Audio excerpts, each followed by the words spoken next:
Hello friends, இன்னைக்கான current அஃபேர்ஸை பார்க்க போகிறோம். ஒன்று, அமைதிக்கான நோபல் பரிசு பெற்ற முகமது யூசனுக்கு எந்த நாட்டு நீதிமன்றம் சிறை தண்டனை விதித்தது?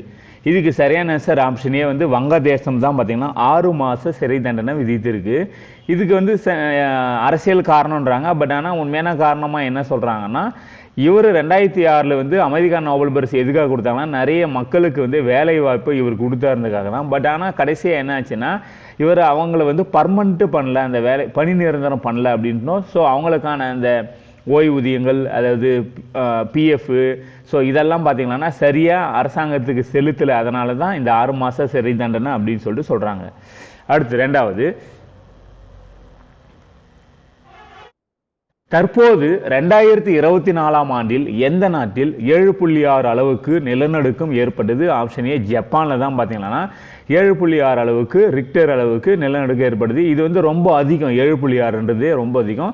ஸோ அங்கே நிறைய, அதாவது ரோடு ஓப்பன் ஆகி அதெல்லாம் நிறைய மக்கள் சிக்கிக்கினாங்க. ஸோ நிறைய வாகனங்கள் செய்து கிட்டத்தட்ட 55 பேர் நிலநடுக்கத்தில் இறந்துட்டாங்கன்றாங்க. கிட்டத்தட்ட 17 பேர் படுகாயத்தில் இருக்காங்க அப்படின்றாங்க. இன்னும் இது தொடரும், அப்படி சில மாதங்களுக்கு தொடரும் அப்படின்னு சொல்லிட்டு ஜப்பான் அரசு சொல்லியிருக்கு.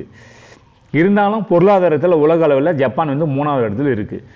2023 ஆண்டில் சர்வதேச அளவில் சரியான நேரத்தில் விமானங்கள் இயக்கப்பட்டதில் இந்தியாவில் முதலிடம் பிடித்த விமான நிலையம் அப்படின்னு ஹைதராபாத் தான். பார்த்தீங்கன்னா கிட்டத்தட்ட 84.44% அளவில் நம்பர் 2வது இடத்துல உலகத்திலேயே. ஃபர்ஸ்ட் அமெரிக்கா தான் பார்த்தீங்கன்னா நம்பர் 1ல இருக்கு. இது ஹைதராபாத் விமான நிலையம். இதுக்கு பேர் ராஜீவ்காந்தி பன்னாட்டு விமான நிலையம் சொல்லுவாங்க. இதுதான் உலகத்திலேயே நம்பர் 2வது இடத்துல இருக்கு. பெங்களூர் 3வது இடத்துல இருக்கு. சரியான நேரத்தில் ஃப்ளைட் இயக்கிறதுல சொன்ன டைமுக்கு. அடுத்தது,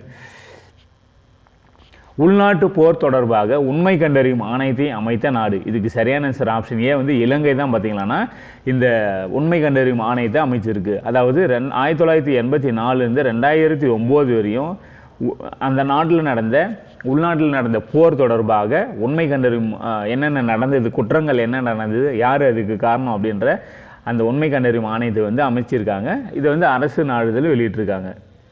அடுத்தது, தமிழ்நாட்டில் காமராஜர் துறைமுகம் எங்கு அமைந்துள்ளது? இதுக்கு சரியான ஆப்ஷன் பி, எண்ணூரில் தான் அமைந்துள்ளது. இது இப்போ ஏன் இந்த கொஸ்டின் நம்ம கேட்டோம் அப்படின்னா, இப்போ 238 கோடி மதிப்பில் பார்த்தீங்கன்னா பிரதமர் மோடி அவர்கள் புதுசாக இந்த இடத்துல